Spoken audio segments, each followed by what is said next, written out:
Live from Hickory, it's country-ish. Just a country boy, and he's making it good. He was y'all's underdog, dressed in overalls, living next to the wood. He liked to eat the sushi, but he don't even fish. Not so much a country boy, it's more like he's country-ish. Moved out of Hickory and headed for Southern Cal. Wound up in TV and film, making popsicle proud. Now this country boy is back with his family. Got himself a podcast, he knows it'll last, 'cause he's in Hickory. That's right. I am from Hickory, and I'm happy about it. Hope you're happy, healthy, safe, and sound no matter where you are. Let me get this out of the way. What up, bumpkins? Thanks for coming back. You guys are about to watch and or listen to a remarkable episode of Country-ish. Episode 55. Got a lot going on, a lot of moving parts. Looky here. I got another Screen Actors Guild residual check. Somebody might be able to win this. We're going to play that game. Also, zooming in, bass guitarist for both Stryper and Firehouse. Yes, I'm talking about Perry Richardson is going to be on the show. Also, this guy's kind of famous. He's got sharp teeth and claws, and he loves the Carolina Panthers. That's right, Sir Purr, the original Sir Purr, the guy that started the whole thing for my career. The guy that invited me out to dance with him on the field back in 1995, 96. His real name is Tommy Donovan. He's going to be on the show. Stick around for that. And we got a great small town news story. But let me also tell you, we're going live. We're live right now on Facebook, Twitter, and YouTube. And we're reading your comments. I got two interns back over here that are reading your comments. We got Isaiah and then Elliot. There they are. One is reading Facebook and one is reading YouTube comments. And we're going to, from time to time, we'll check in with them and see if you guys left an interesting comment. And maybe we'll read it and give you a shout out. How's that? But let me get to the man sitting across the table from me. I'm going to introduce him. This guy's sitting across from me, a very tall man. Yeah, coming in at about 13 feet 7 inches tall. Very mysterious man as well. We like to call him the Southeastern man of mystery. I'm talking about the one, the only Sebastian. How you doing, buddy? Fantastic. I love the hat. Thank you. I'm getting taller with this. Yeah, I like it also because it's not just a ball connected to it's got a little string on it too. Yeah. So you could actually Oh, I'm going to whale it before it's over with. It's going to be a good show. Yeah, you could hurt somebody with that thing. Yeah. Put your eye out. Good to see you, man. Good to see you. We got lots to talk about. Yeah, but before we talk about anything else. Oh, okay. So we've been in kind of production, and what is up with this shirt? What do you have on? My shirt? Yeah, because I am distracted for the last hour with this fake rope, hairy chest, black vest, Christmas sweater. It's messed tattooed up, sleeves. Yeah. You didn't pay for this? I did pay for this. Really? I paid a lot for this. Really? I did. I paid way too much for this. I got this, I want to say maybe it was like 3 years ago, maybe 4 years ago. Last minute at a Belk at Valley Hills Mall. It was like 2 days before Christmas, and someone was having one of them ugly Christmas sweater parties. And I'm like, I don't have anything. So I went to the mall last minute. I'm looking around, and I found this thing. Now, it's not a sweater. Feel the material. What is that, like a spandex sort of? Kind of sexy. Yeah, it feels good. So it's not like I'm not hot with a sweater on. Yeah. But, I mean, it's disgusting. It's some, biker-looking dude's hair, chesty. the chest hair and he's got like these are supposed to be his arms that are like tattooed candy canes and snowmen. Yeah, but it's like and he's wearing a green sweater vest over or under his leather vest. There's so much going on. There's a lot going on in this sweater. I mean, you can look at this all night. Yeah, but I like it. It's actually feels good on my skin. If you feel good in it, yeah, I'm for it. I feel like it makes me sexier. I think so. There's like an animal. Maybe some comments from Facebook or YouTube or something. Because tell John what you think about this. Because I've not seen anything quite like this. He's even the little button ho. I mean, okay, yeah. Okay. Go. So I think this might be my favorite ugly Christmas sweater. I don't know if you count it as a sweater, but shirt that I have. Yeah. I love this thing. And well, thank you. Yeah, leave a comment. Let me know what you think. Yeah. Also, did you notice the new little guy we got here? Yes, I like this. I've noticed this, and I'm trying to figure out, is this appropriate? Because Santa is riding a bald eagle. Yes, he is. New set piece. Right. I got this up at a Goodwill. Of course you did. A shocker. And I was like, maybe I'll give this to Stamos. And I thought, like, no, I'm going to give this to us. Because, Christmas is here. And what is more country-ish than Santa riding on an eagle? Riding American Eagle. So he don't need no reindeer. Hell yeah. Reindeer, that's communism bullshit. Yeah. We got a damn American Eagle. Yeah. That Santa rides on, like Pegasus. And what's in? Did you notice there's a fish in his bag of goodies? That's to feed him and makes him fly. That's to feed the eagle. Well, I wonder what this eagle's name is. It can't be Rudolph. We should paint a red beak on that guy. Rudy the eagle. Rudy the eagle. Yeah, it's Rudy. I like that. Let's check in with the interns one more time. Isaiah. Let me say this too. We're everywhere. We're on iHeartRadio, Pandora, Spotify, Spotify. That sounds horrible. The country came out in you. Stitcher, YouTube, Apple Podcasts, Podbean, whatever. We're on everything. So we are listener supported as well. So if you want to help out the podcast, go to countryish.com, click on support. You can be a supporter. Many different levels you can help. But if you got no money and you still want to help us out, all you got to do is write a review on iTunes or Apple Podcasts. And if it's a nice review, we'll read it on the air and give you a shout out. And this is where Isaiah comes in. Isaiah, I believe you told me earlier we might have a new iTunes review. Is this true? Yeah, we have a brand new iTunes review. All right, I cannot keep talking. I'm going to turn it up in here. I can barely hear you in here. Read it.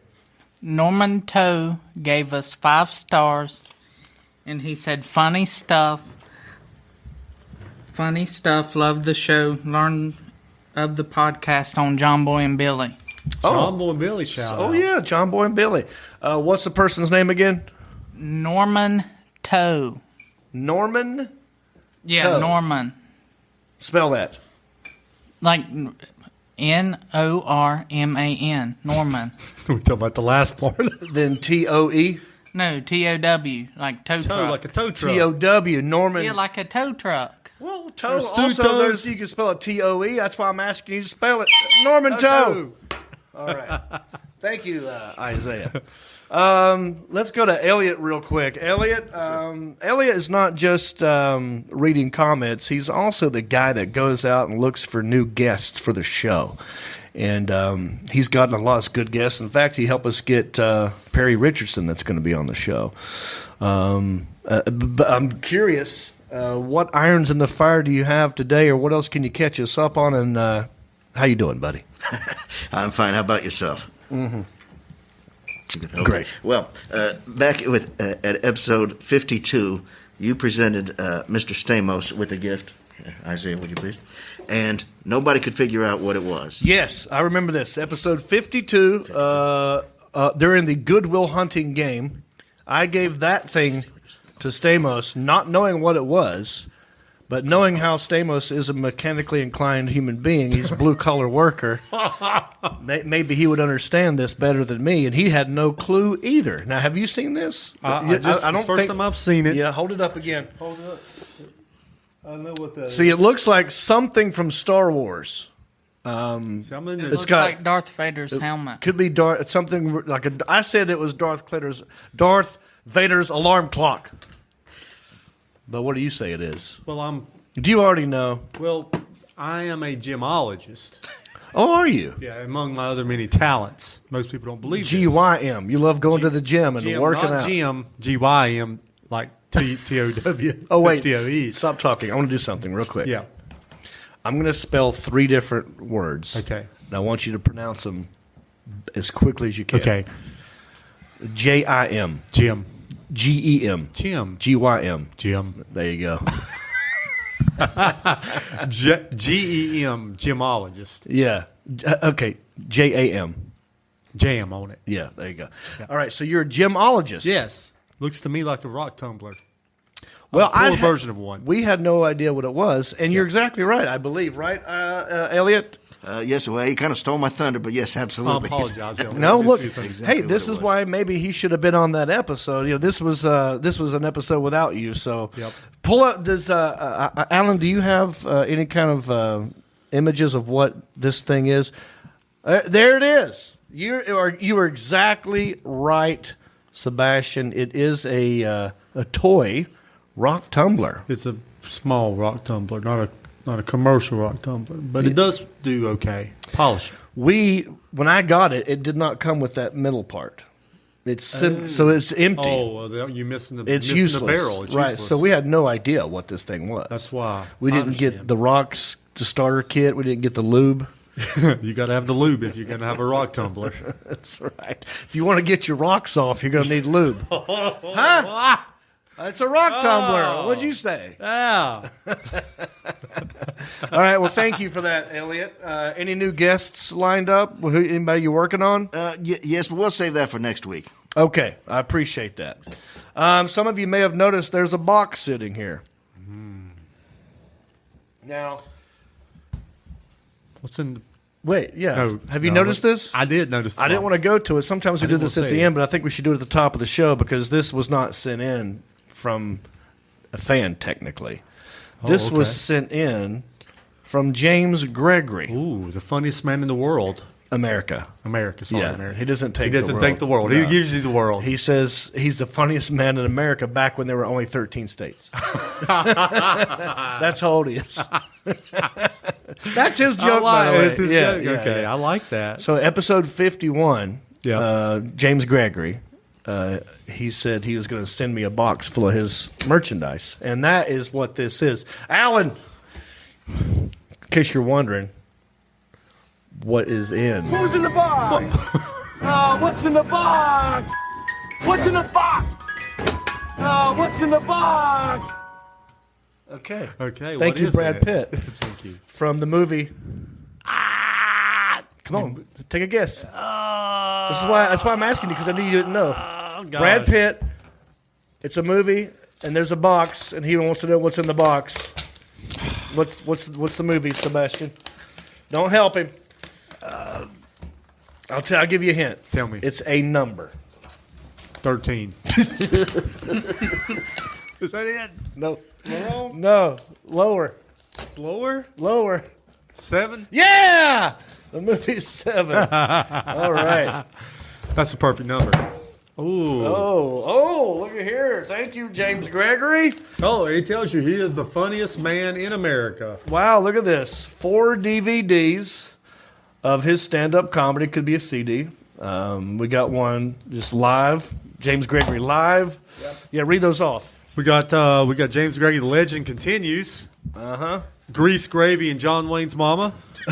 Love the Beef Stew titles. for the Brain. Oh, that's great. Those are DVDs, and we Fantastic. got CDs. And CDs. We got a hat. James Gregory. It could be a law. I don't know. Funniest man in America. Look at this hat, dude. It looks like what James Gregory would wear. This looks it's like- probably from his head. My mother was going to love this hat. I cannot wait. And here we got a T-shirt. Let's see what the T-shirt says. Open that up and show it to the camera there. Oh, it's a long sleeve. Oh, I'll need this in winter. Yeah, it could be a long. I don't know. And then it's got him on the sleeve, and it's got sleeve. Yeah, got a little sleeve action. And oh, there's a note. I got 2 notes. And I'll open this one. It just says John, and I like it that James spelled my name right. Yeah. James Gregory. Oh, here we go. Oh my gosh, his handwriting.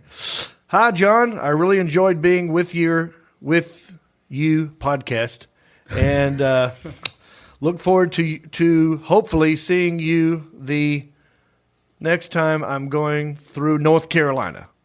Maybe we can have lunch. Thanks again, James Gregory. Oh, how nice. Oh. Yeah. And then there's another thing. What is this? It's in the envelope. Oh, it says, John, this is my newest CD.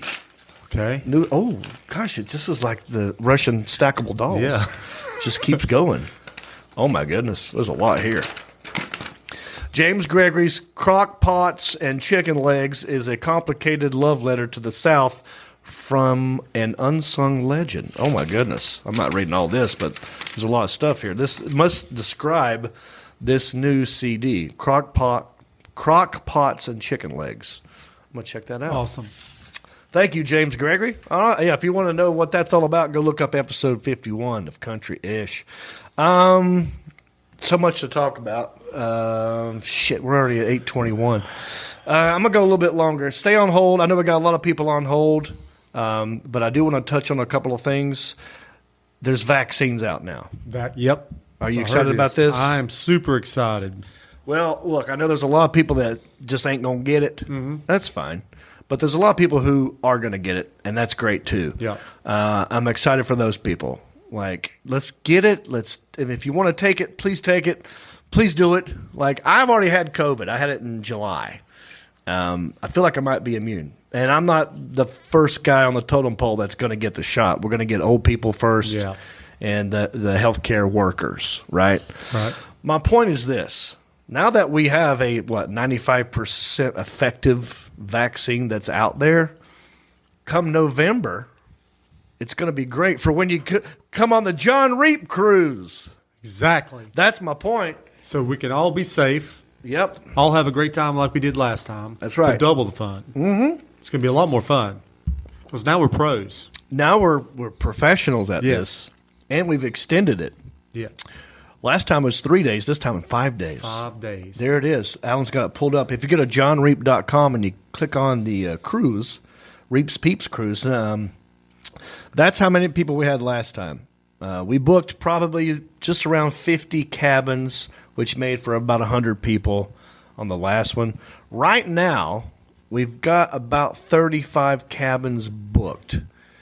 And let me just tell you about this cruise, in case this is the first time you're hearing about it. We leave Port Canaveral November the 6th. We go to a private beach in Haiti where it's got the world's longest zip line over water, and we have a day at sea where we just do whatever. Then we stop in the Bahamas, Nassau, and then another day at sea, and we come back. That's 5 days. We're doing a podcast, and we're doing karaoke. 80s Bring your themed outfits. Bring your 80s themed outfit. What a blast last year. Oh my gosh, that was one of my funnest.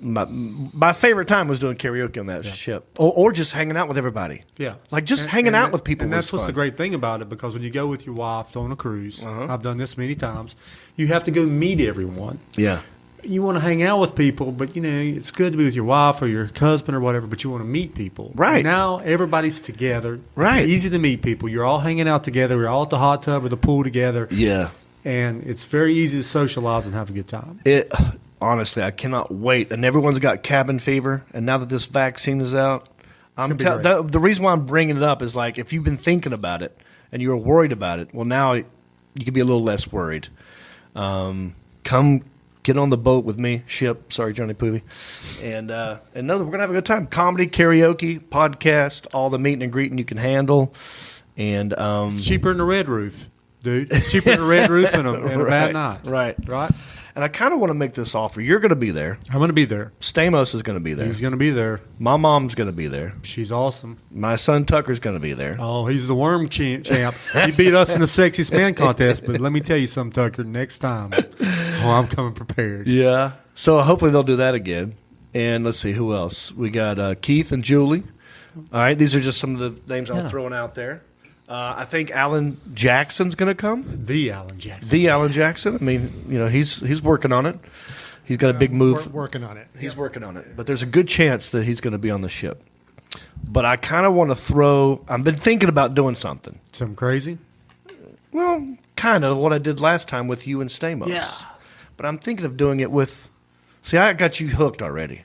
Oh, I got you and Stamos hooked last time. I gave you the candy up front for free. Yeah. And then you come back. But I'm thinking about doing this. If we hit a certain number of cabins, like I said, right now we've only booked 35. Last year we booked 50.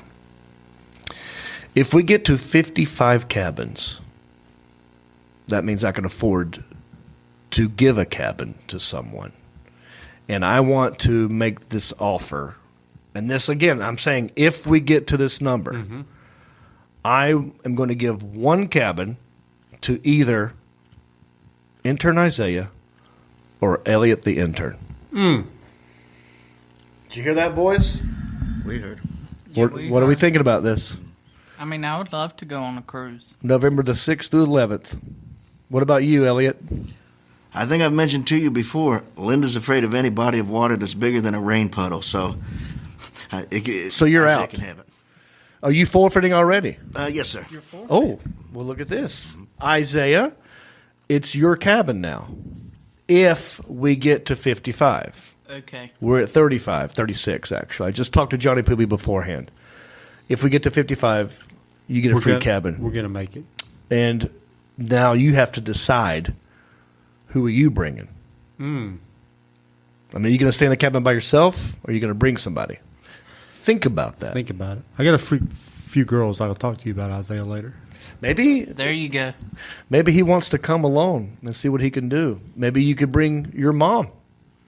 Very supportive of the podcast and always drives you here. We love your mom. Don't bring your mom. Maybe you could bring your dad and his new wife.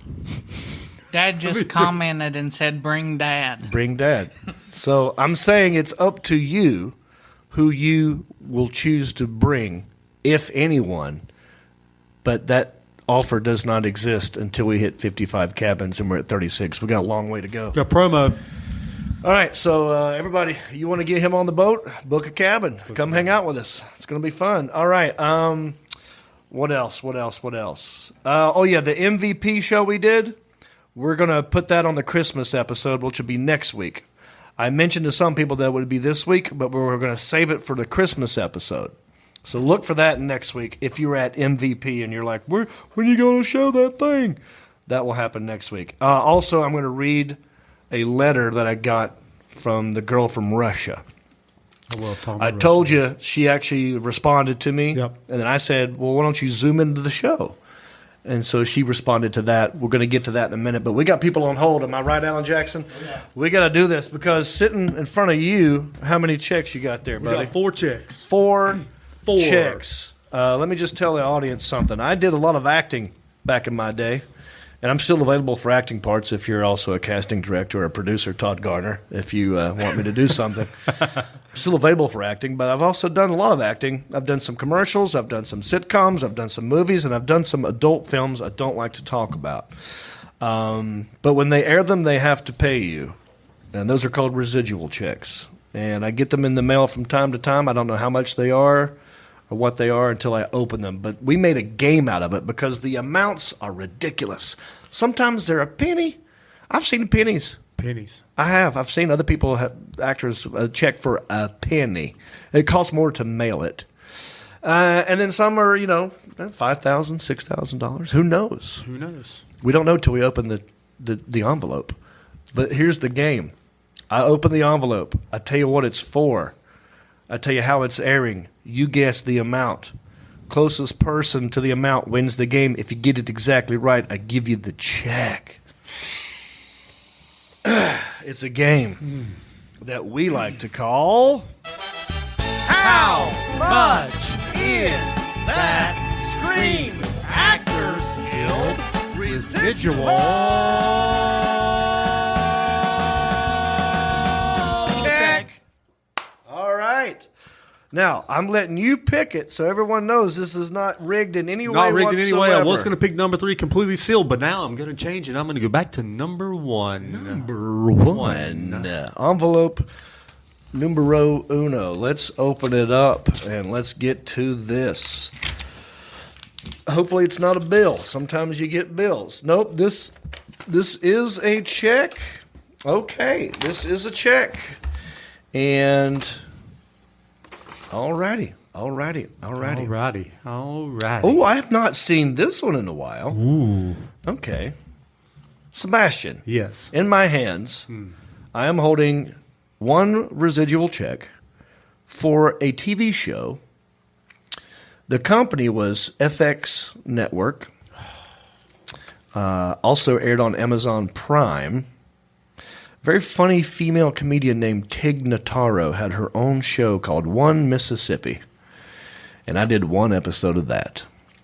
And this is for that one episode. Did you ever, and it's okay, obviously, you don't see everything I do. Did you ever see that show? I never saw Tig Notaro. Yeah. It's a great show. It's no longer with us. Like most shows, it's gotten canceled. But it's great. Tig Notaro is hilarious, by the way. She was on, gosh, she's done so many things. One of the funniest things I've ever seen her do was a late night appearance on the Conan O'Brien show.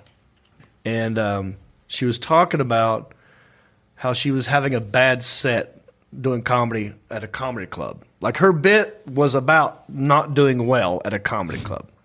And as she's doing her bit, like within the story, she says she accidentally hits the stool on stage. And when it moved, it made like a fart noise. Like it went like that. And the crowd laughed at that. And she goes, is that what we like? Okay. And she walks over to the stool. She goes, let's see if I can do it again. And she pushes it, and it did the same noise. Now, she's telling the story about this time. But within the story, she's actually pushing the stool on stage during a Conan O'Brien set, and it's making the same noise. It's very hard to explain, but it's funny. It's very, very funny. She's very funny. Yeah. One Mississippi on Amazon Mississippi. Prime. Yeah. Great show. Crooked Larry. And in this episode, I played a Civil War reenactor soldier. Yeah. And I was her brother's best friend from like college. How long do you think you were on the show? Oh, these are great questions. In this one episode, I popped in 2 different times. 2 times. Yeah. I had one scene out by the Civil War reenactment battleground. That's worth $13. And I had another scene at a church doing like a Wednesday night supper. Jesus down there. So I'm going to say One episode, $27.87. $27 and 87 cents. 87 cents. You are locked in. I don't know how to lock you. I'm tired of locking people in. It takes up too much time. Let's just quit with the locks. All right. Intern Isaiah, what is your guess? $45.95. How many? $45.95. 95 cents. Okay. You're locked in too. Alan, you're writing these down. Let me know if I go too fast, Alan. Okay. Elliot, you want to play? Sure. And just so you know, that episode, it actually aired in 2 separate episodes that you were on. Fact check. Fact check, Elliot. Fact check. Wait, tell me more. Well, the Civil War reenactment part was in the first episode, and the church scene was in the second episode. You're telling me that I was in 2 episodes I of need One to Mississippi? That's what I'm telling you. How come I didn't know this? Because you didn't watch That's why you yourself. pay me the big bucks. I thought all that was in one episode. They probably filmed it as 1 episode, but when it aired, it was in 2. I will show you. This is interesting. Man, I messed my guess up. We got to get Tig Notaro on the horn here because I thought pretty clearly this was just in one episode. But I don't doubt you, Elliot, because I know your crack research team over there doesn't make mistakes. Well, knowing all that, Elliot, what's your guess? $48.12. Ooh. $48.12. All right, that's all the in-house votes or guesses. Let's go to the phone lines. And Alan, give me a number. How many people? You are live on Country-ish. Who am I talking to? Go for John Reep. Hello there. Who am I talking to?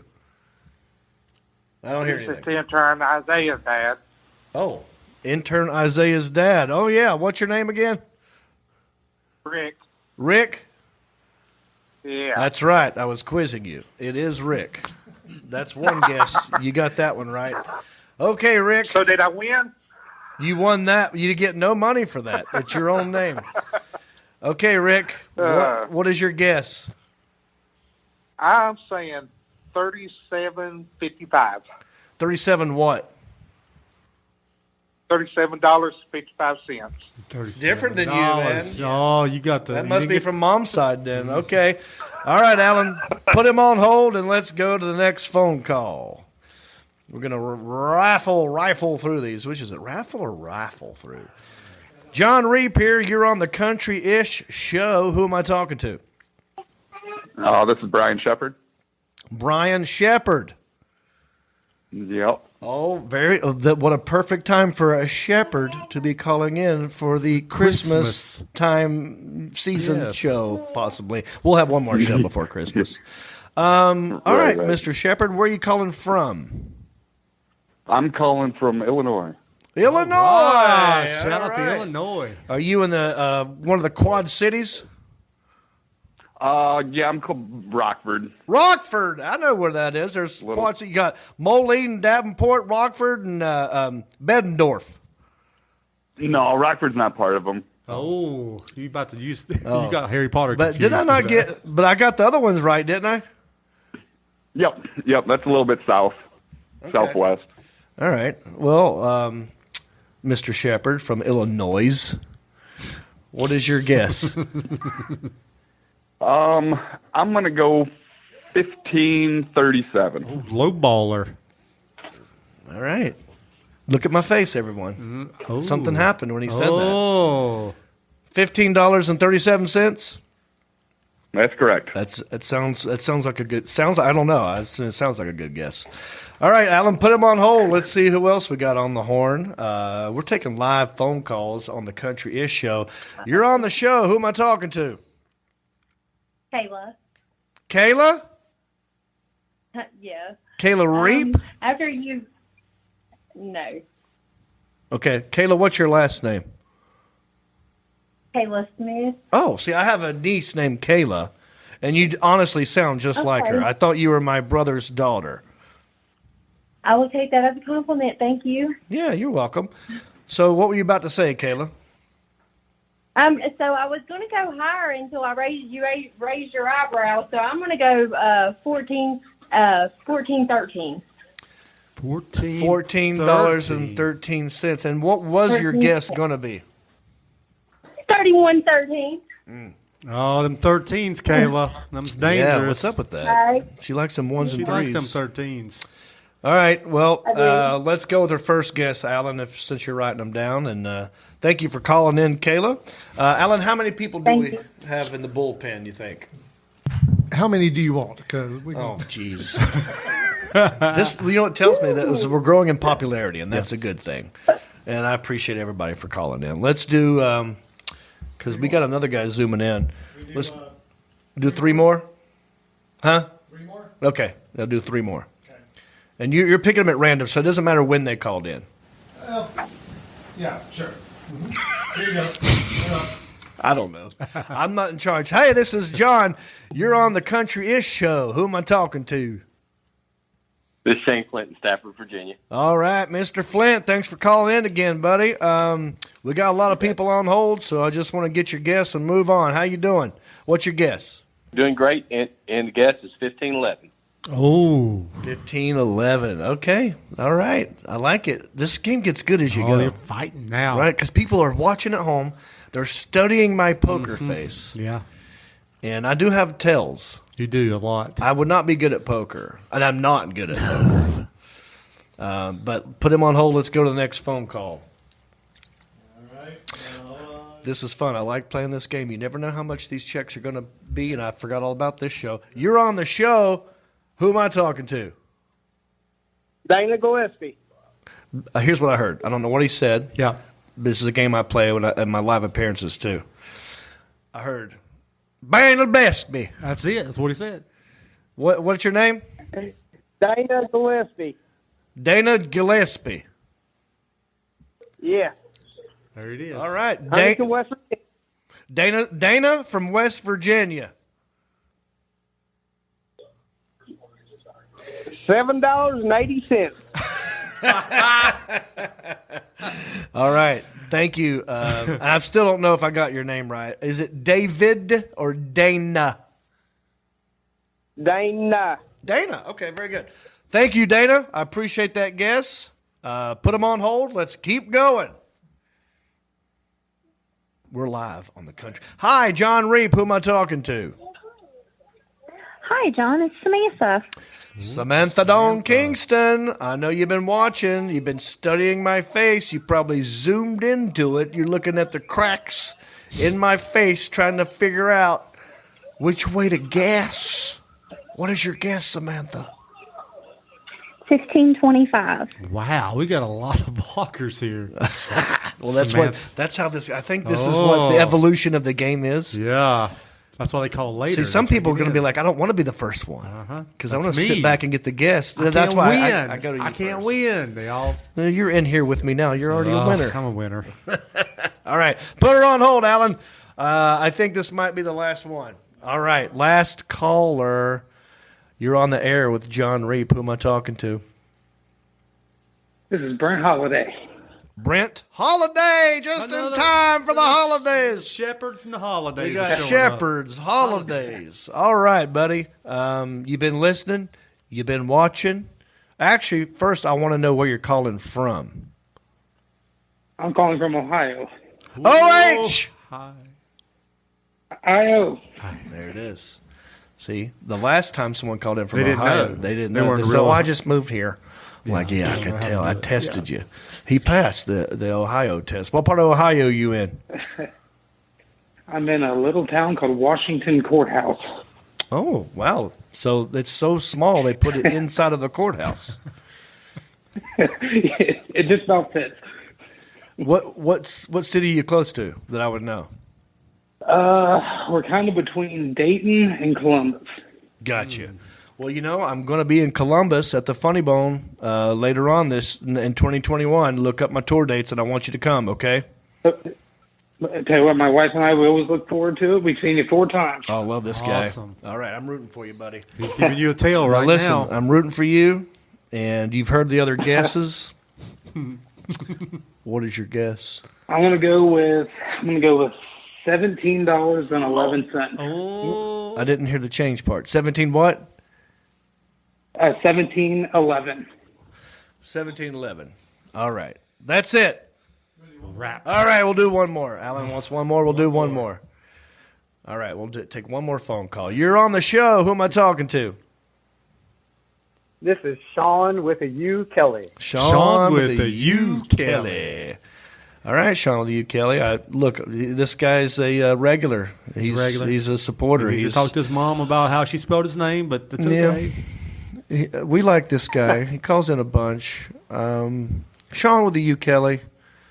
What's your guess? I'm going to go with $16.69. They're close. Of course. We want to get that 69 in there. Hey, 16. Sean, if you win this, I'm going to be in Florida this weekend. I expect you to buy me a drink. I got you again, Sebastian. I got you. All right. That's it. We're closing the phone lines. All the guesses are in. And obviously, someone got closer than others. And what we've decided to do this time, there's going to be a winner of the check. Someone's going to go home, or not go home with. I'm going to mail this check to someone because someone got really close, and I want them to have the check. And I did this with the last one. I mailed it. Like, I know how to do it. I looked it up. I signed it, over. Signed it over to I him. put it in an envelope, and I mailed official. it. Yeah. You think Like, they and just- I don't even know if you can cash them. But what I'll do is I'll take a Sharpie and I'll mark out the things that I think you don't need to know about me. And then I'll give you this. I'm going to mail it to you. Somebody's going to get the check tonight. Yeah. So you could even just keep it, or you don't have to cash it if you want to. You can. So Alan, here's what we got to do. You need to run this in there and let Alan look at it so that he can. We'll have a runner so that he can figure out who got the closest, because this is where math is involved. And you know this. I don't do math. I'm not good at math. We have calculators. I stopped doing math a long time ago. So what we're going to do is have Alan. Alan now has the check. He's going to look through all of your picks, and he's going to tell me who the closest one was, and we're going to have that person come back on the phone, and we're going to give him clues. And we're going to see if they can get it exactly right. Okay. Okay. Thank you. Now, Mr. Allen, the Alan Jackson, Yes. give me the name of the person who got the closest. So the person the closest is Mr. Brent Holiday from Ohio. Okay. So I'm gonna bring him back in. Let's get Brent Holiday back on the phone. He's there. And his guess, the Alan Jackson, remind me of his guess. All right. His guess was $17.11. Okay, buddy. $17.11. Now, I'm going to help you here. All right.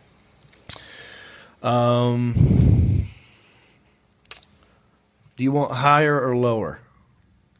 No, you guess. Is it higher or lower than what?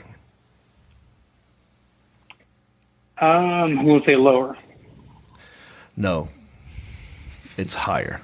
Well, Okay, now we know that. I've not figured out how to do this exactly. All This right. is on the fly. What about odd or even? All right. All right, yeah. So he went Do you to an think odd number. Did he get the dollars right? No. He missed a cent. He's got to go higher. The cents, both the dollar and the cents are off.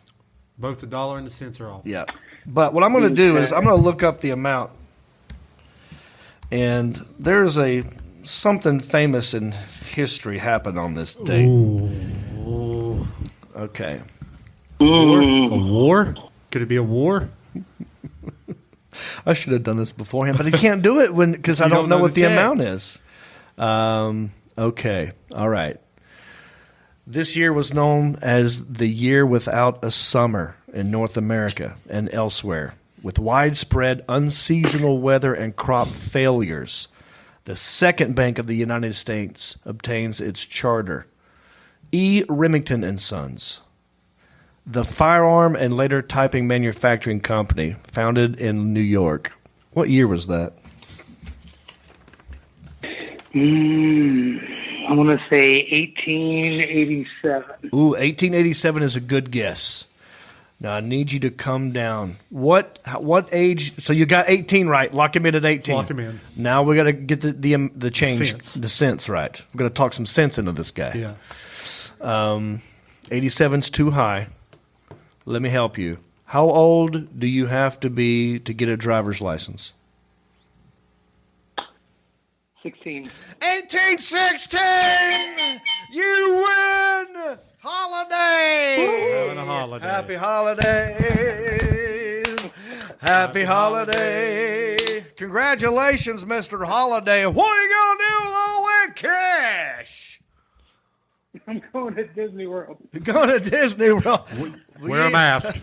I don't know how much you can't do nothing gonna with drink this at at Disney Disney World. World. You're going to need a Florida resident to get you in for $18, brother. Congratulations, buddy. This is the first time I believe he's called Thank you. in, too. Thank you. Yes, first time. Winner. First time winner. First time caller. Right? Yep, first time. Have you ever seen me in the show One Mississippi? Unfortunately, I haven't. I've seen you in quite a few other things, but I never watched that. Well, you can watch it on Amazon Prime. In fact, everyone can watch it on Amazon Prime. If you download the ABC app on your Roku or Fire TV or even your phone or tablet, the entire series of Rodney, the sitcom I was on, is available to stream for free. And you could impact this Residual check game. And if you download and watch Tig Notaro, One Mississippi, you could also impact the game. So now, Mr. Holiday, I forgot his first name. What's his first name? Brent. Somehow, off air, we got to get his address so that I can sign this over to him and mail it to him. Brent, if you could visit countryishpodcast.com and fill out the contact form and drop us a note and send us your mailing address. That way, we'll get it that way. Sounds good. All right, Brent, thanks for calling in. We got a lot more show to do. Tommy Donovan, the original Sir Purr, is going to zoom in a minute. We got a little funny clip from Heifer and Reep, Perry Richardson, and we have small town news. Don't go anywhere. We'll be right back with more country-ish after this. If you love this podcast and you love wearing shirts, well, we got something for you. If you go to countryishpodcast.com, click on merchandise, it'll take you to my store, and we have an awesome t-shirt for you. It's a Country-ish podcast t-shirt. Look at it. Isn't it beautiful? Also, it's got the website on there. It's a soft tee, very soft, feels good on your skin, and it helps us keep the lights on here at the studio. So check out countryishpodcast.com, click on merchandise, get yourself a t-shirt, and know that I love you. Hey everybody, it's me again. I just want to say thank you for listening or watching this podcast. You know, we couldn't do this without supporters like you. Oh wait, are you not a supporter? Well, you could be. It's real simple. Go to countryishpodcast.com. Click on the word support. That will take you to our Patreon page. That's our support page. And from there, you can support us in many different ways. There's different levels. You got $5 and up. You got Pewter Pro, Rhinestone level, Executive Zirconia, all the way up to Platinum Elite, and all of them come with different rewards. We're talking hats, t-shirts, ginger beard masks, even be a guest on the show. You got to check out our Patreon page. Go to countryishpodcast.com, click on support, and thank you. Nashville! It's your old pal, John Reep here. How you doing? I'm headed your way. That's right. December 29, 30, 31st. New Year's Eve, baby. Come ring in the new year with me. I'll be at Zany's Comedy Club. There's tickets down here. Get your tickets. And we're back. Thanks for sticking in there. Thanks for watching. Don't forget, a lot of show coming up. And Sebastian, it's this time of year. I always get warm and fuzzy, but something big happened to me around this time of year back in 1995. Way back. Yeah. And I've told this story many times, but it bears repeating because it's this time of year. And I basically got my start because I got kicked out of a Carolina Panthers football game for dancing in the endzone with the mascot, Sir Purr. You know this story. I've told this story a million times. But for those of you that are new to the podcast or the show and you don't know this about me, I can show you the video and I can walk you through it and I can tell the story. And then at the end of this, we actually have, zooming in, the guy in the Sir Purr outfit. His real name is Tommy Donovan, and we got him on hold. But let's watch the video first, and I'll break it down. All right?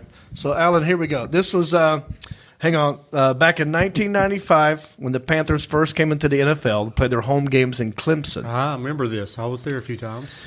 Yeah, so me and a bunch of my friends were talking. Marty Coulter, my brother, I think Brad Whaley, it's a bunch of people. There's like maybe 10 of us. We got tickets. We're excited. We finally have our own team. We're tailgating in the parking lot.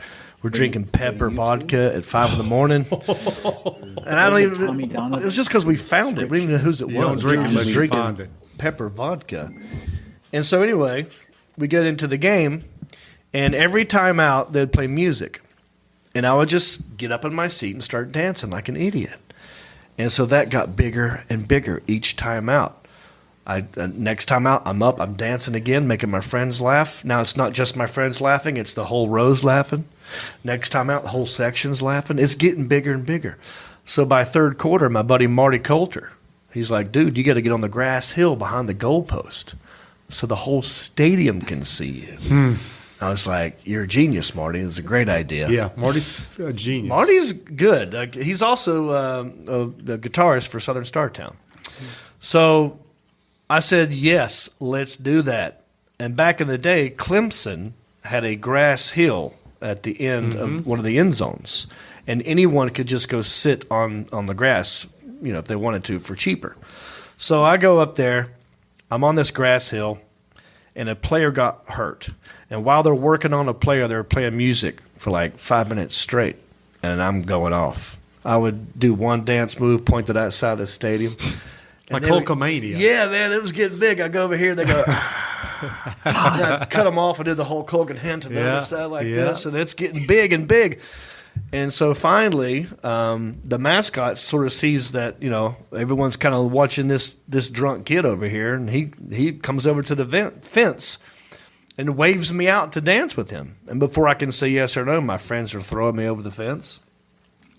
I pop up on the 5-yard line, place is going nuts, and that is where this video kicks in. So I told you all that so that it would make sense. Like this video just starts out of nowhere. Yeah. And it was a freelance photographer who just happened to be rolling. It was in between commercials, so it wasn't live on air. Right. But he just decided to record it. And thank goodness for that guy, because now we have the footage. But that's why I told you all that, so it makes sense when you see this video. Okay. Alan, get ready to pause it as I talk, because I'm gonna dissect it. But here we go. Go ahead and play it.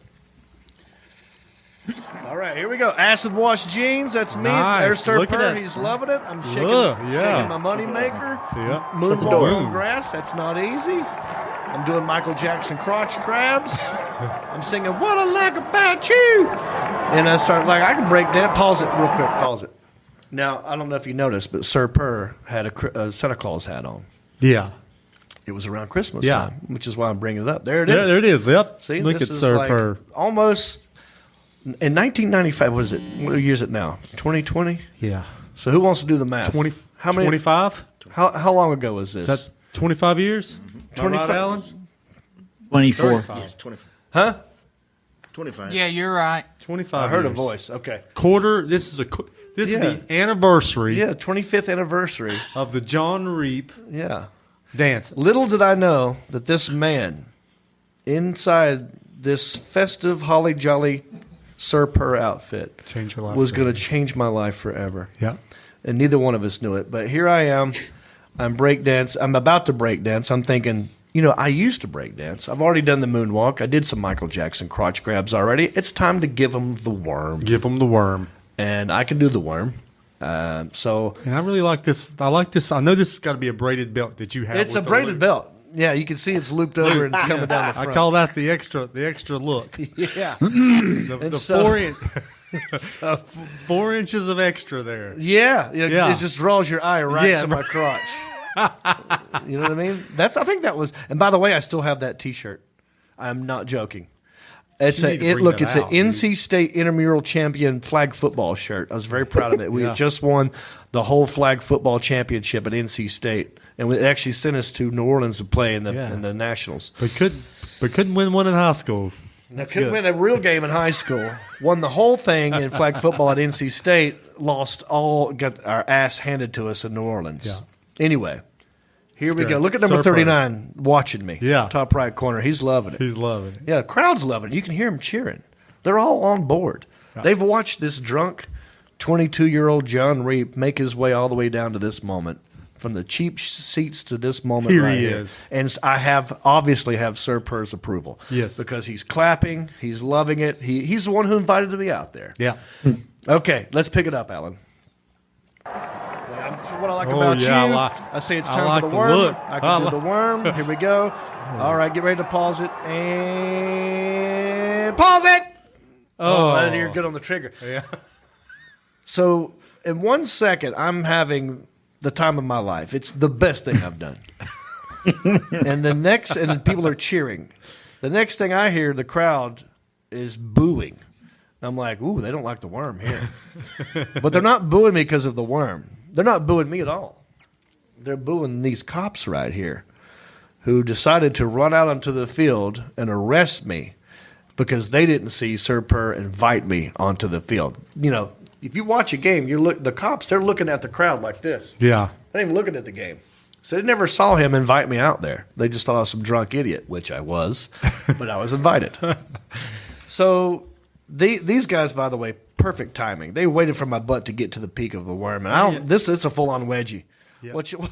Yeah, here we go, Alan. And hang on, keep going. Oh, it's a wedgie. And these two guys are like, I'm trying to tell them, like, well, what the hell? Sir Purr said it was cool, dude. You don't understand. I've got permission. And I'm trying to talk these guys You're trying off. to rationalize them while you're 4 deep in So the that's pepper vodka. two cops, right? And then a third cop comes flying in, and I thought it was Dale Earnhardt. Get ready to pause it, Alan, but I want you to play it, but get ready to pause it with Dale Earnhardt. And look at the booze. Pause it. Whoa. Tell me that ain't Dale Earnhardt. Yeah. Or the guy off of Reno 911. Yes. This is Clemson 911 right here. He's serious. Look at him. Greenville 911. Look at that serious mustache. And the glasses. Yeah, got a gun, too. Oh, he packing. So, it takes 3 of them to hold down the Reaper. It does. Anyway, these You're going to worm your way out of that, weren't you? Well, you'll see. I'm actually pretty proud of this arm break. The guy in the red windbreaker, he thinks he's got my arm, but watch the slick ninja moves of this ginger kid. He didn't know. I get out of it. What? Go ahead, Alan. Which is, all right, pause it. Here, what's this guy? This guy. That's what you did. Yeah, so that's a good. That's just your basic elbow snap. Yep. I learned that in Karakido. I got the orange belt. I got you. That's a black belt for a ginger.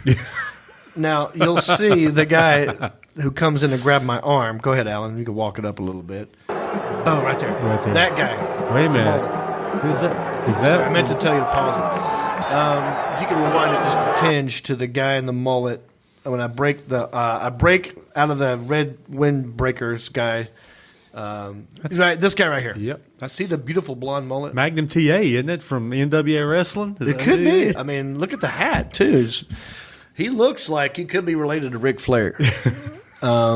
He came over and you can see he's yelling at these cops because he knew that Sir Purr had invited me out there. Yeah. So he was trying to defend me. Yeah. And look at his belt too. His is longer than yours. Well, he got a fanny pack. Oh, it's a fanny pack. Yeah, it's got a whole fanny pack. I mean, he's got like a lanyard and everything. So, bless you. So he's like trying to tell him, no. We invited the kid out here. Take it easy.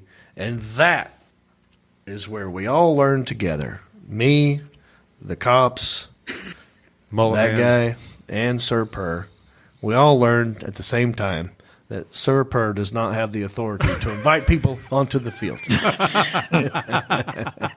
And and now I gotta get kicked out. That's because it's an NFL rule. And they said, well, Mr. Purr, you don't have that authority. We got to kick this kid out. Mr. Purr.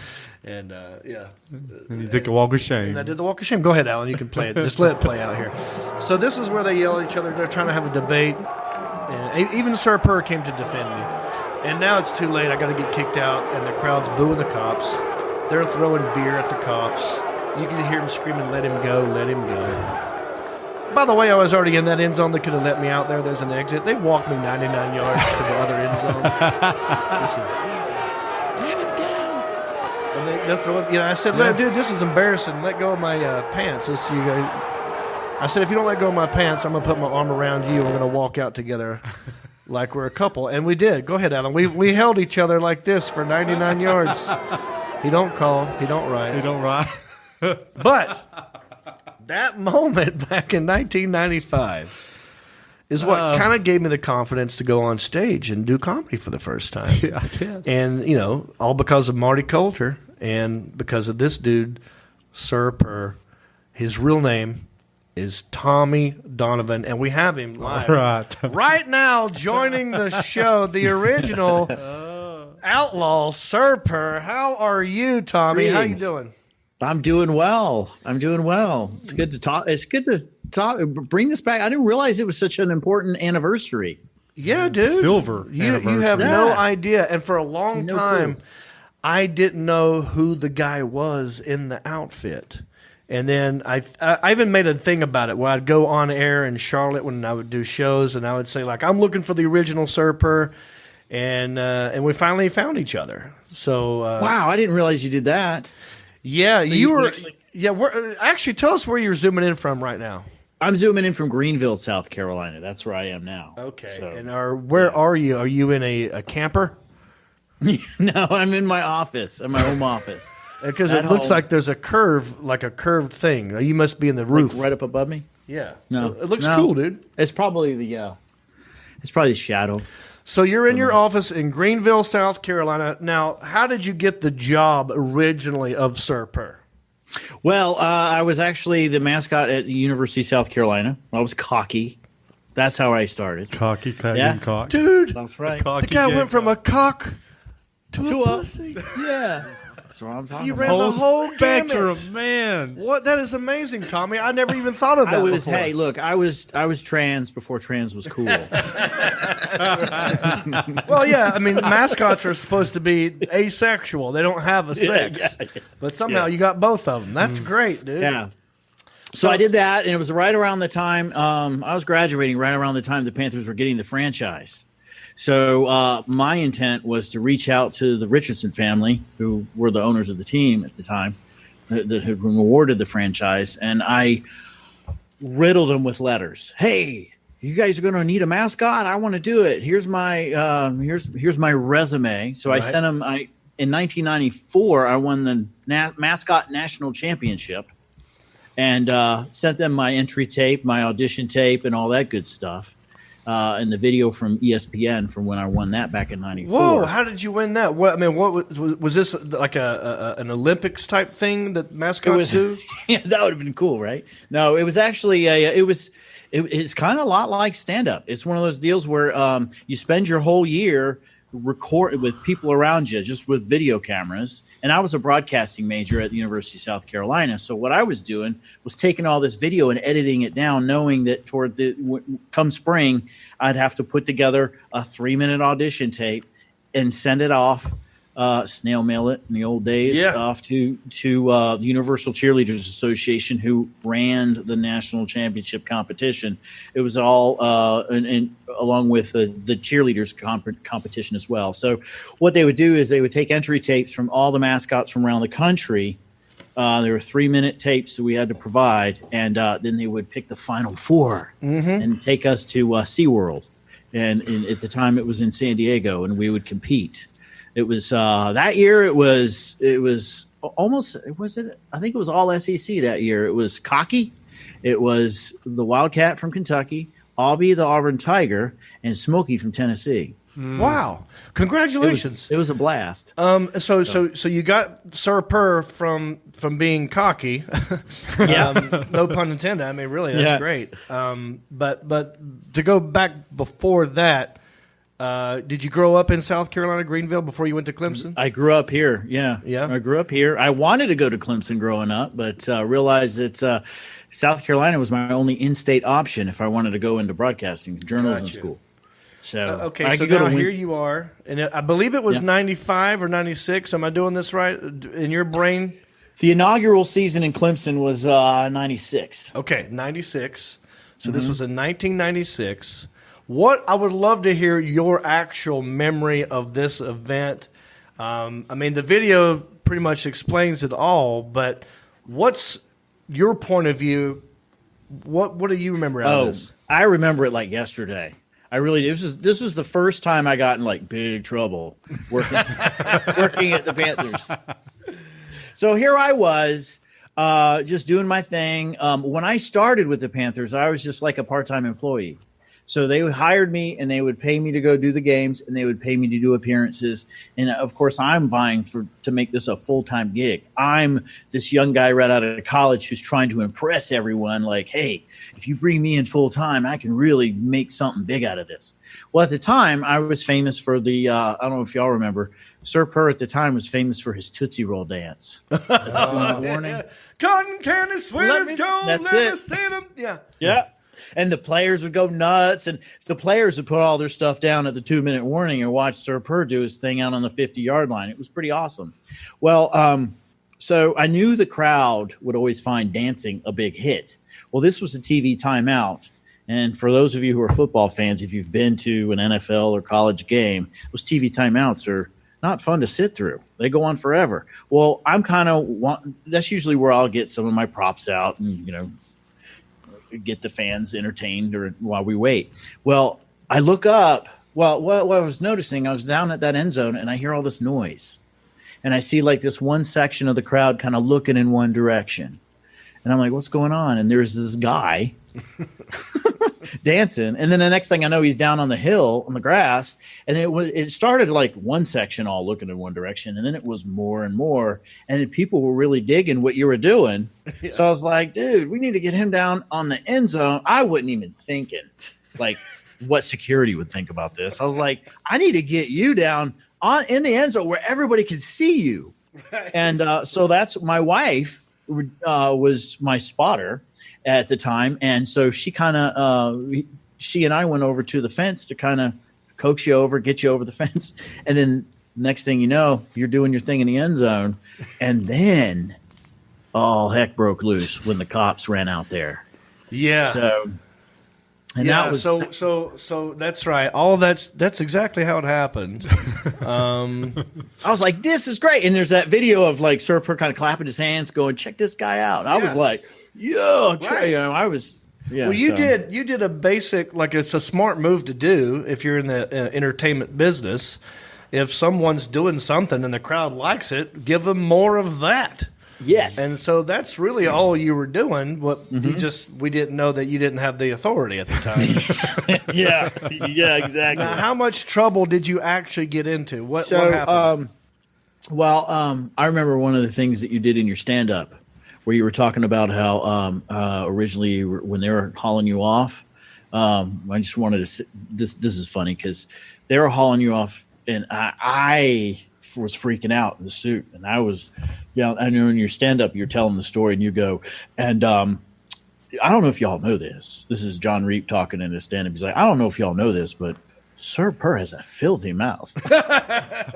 You remember that? Yeah. I remember you yelling at the cop. Yes. I do like, remember behind the mask. Yeah. It's awesome because the Panther's like it's happy smiling. Yeah. But underneath you hear Tommy going like, I told him, let him, he's letting him have it. It's my fault. In my defense. Yeah. When they were giving you that perp walk, I knew, this isn't good. So that's why I was like, be easy on the guy. That was my fault.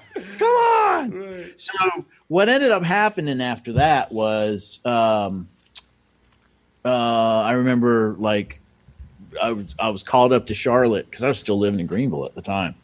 And, I got the lecture. You can't do that and all this other stuff from my boss. She actually made me write an apology letter. I got a huge lecture about, you have any idea we could get sued for this and all this other stuff. Yeah. So, and then you mentioned the letter that was sent in. Yeah. That I sent you. It's so funny. I still have it. And actually, I have this for you, John. I actually wanted to get this out.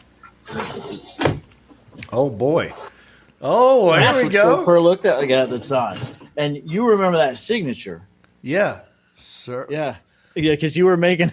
You made when you did your original stand up talking about it. You were like, well, you got his signature and his paw print. There's a paw print right next to it. Yeah. Yeah. And I wrote you a formal letter and did the signature.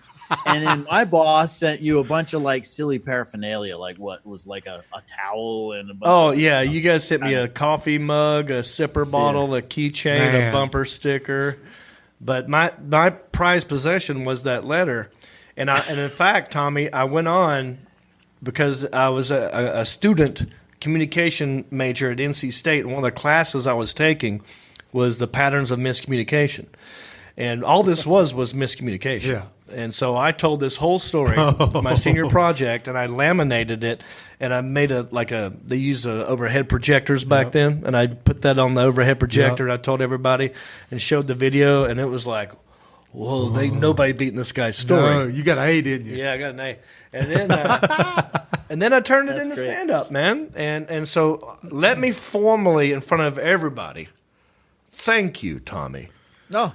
Thank you for inviting me out onto the field that day, because everything after that, it's turned into this. Oh, so gosh. Who would have thought you'd have been on the sidelines later on in life with all the Thomas Davis and all those guys? There you are. Yeah. Gets free tickets. Tommy's killing us. They've let me back in the stadium since then. Yeah, they've let you back. So all is well. Now, Tommy, what have you been up to lately? What's the new gig? I know you're not the current Sir Purr.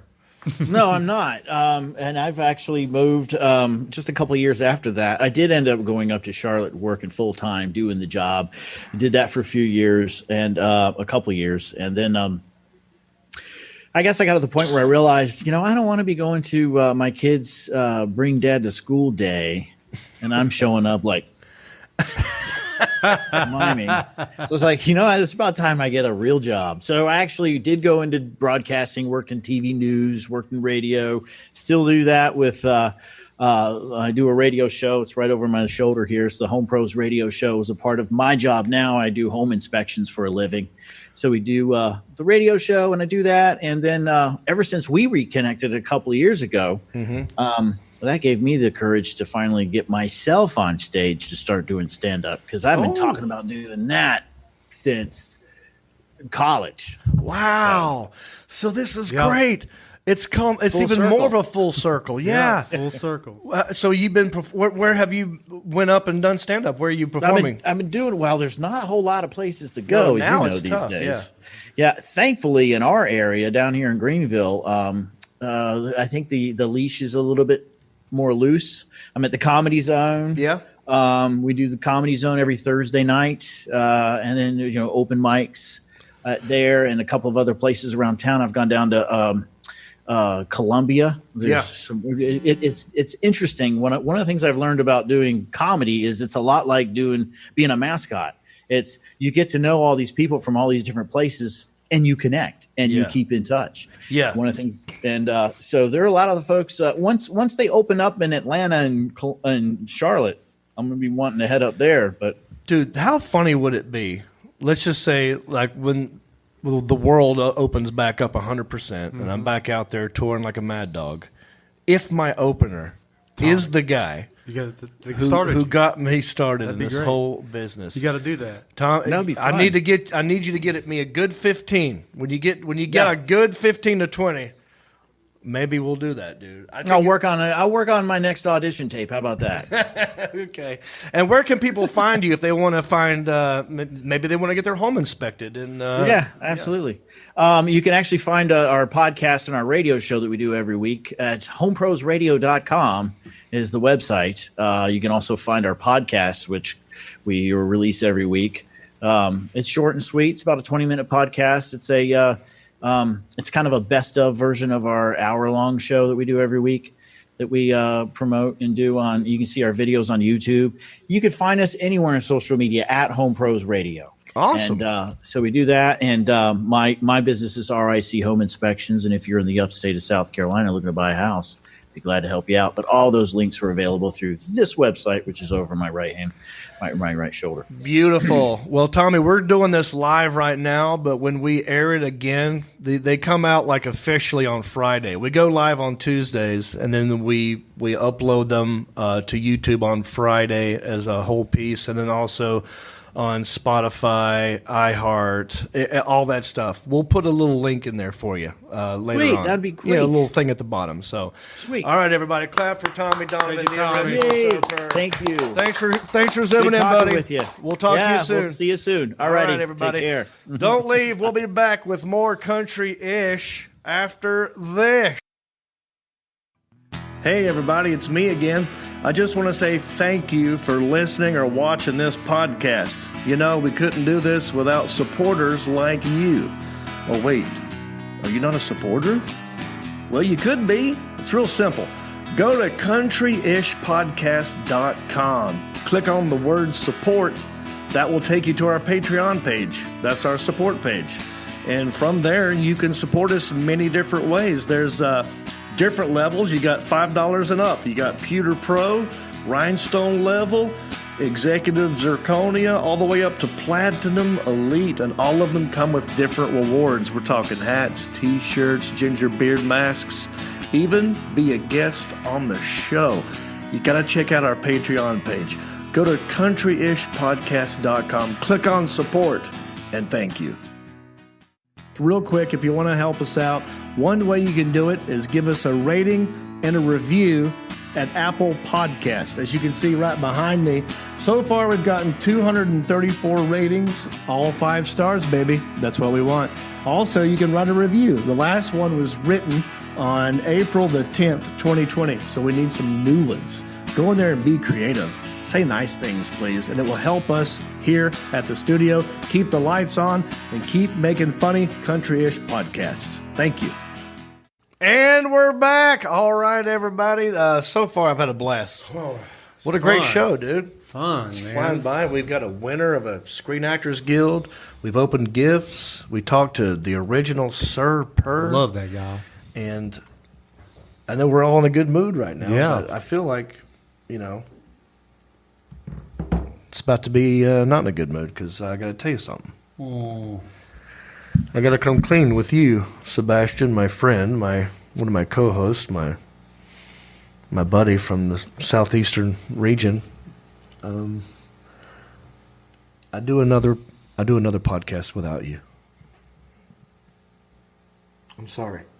I do another one. That's with a buddy of mine named John Heffern. I just thought I should. Oh, is this again? Yeah. You promised. I know. It was over. It's not over. We're still doing them. Monday nights, right? This is where you go on Monday nights. Oh, you don't answer my phone call. I'm busy. Yeah. It's Monday nights, right? Uh-huh. Yeah. Yeah, we go live at 8 o'clock on Mondays. You know, look, I mean, it's cool. I'll show you what we did. We talked. I don't want to see what you did. I'm going to show you 2 minutes of it. Nah. I mean, if you want to go take a whiz, 2 minutes. Yeah. This is just a snippet of what we do. It's called Heffern and Reep. You can watch the whole thing at heffernandreep.com. We got on this weird subject of he bought something on eBay and he pulled it out, showed it to me, and I didn't know why he had it. And well, I think this clip will explain it. Let's just watch this clip of Heffern and Reep, and I'm sorry, buddy.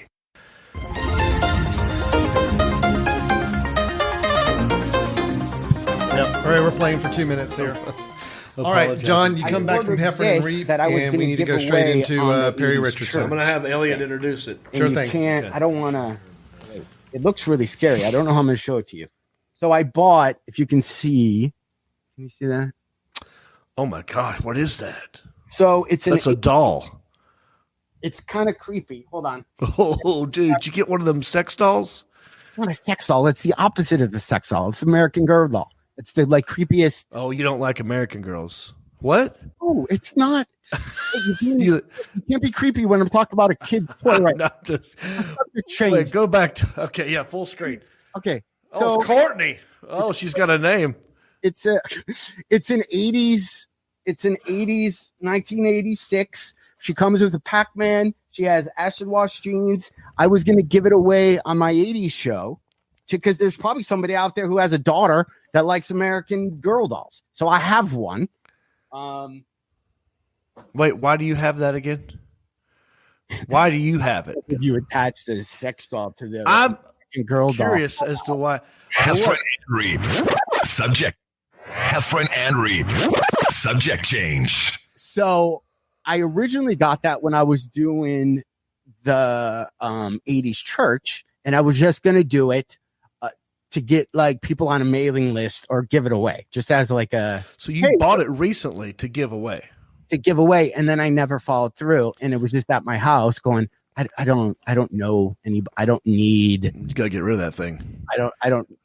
Being a 50-year-old guy with no kids having random dolls in the house, probably not like. And why was the doll? Dude, and now it's in your trailer and you're by yourself and it was rocking. Can you imagine if you walked out? And why were there kids' toys when we come back? It's funny if someone's like sees you walk out of your trailer after it was rocking like that, and you have the doll in your hand. It's like, what were you doing in there?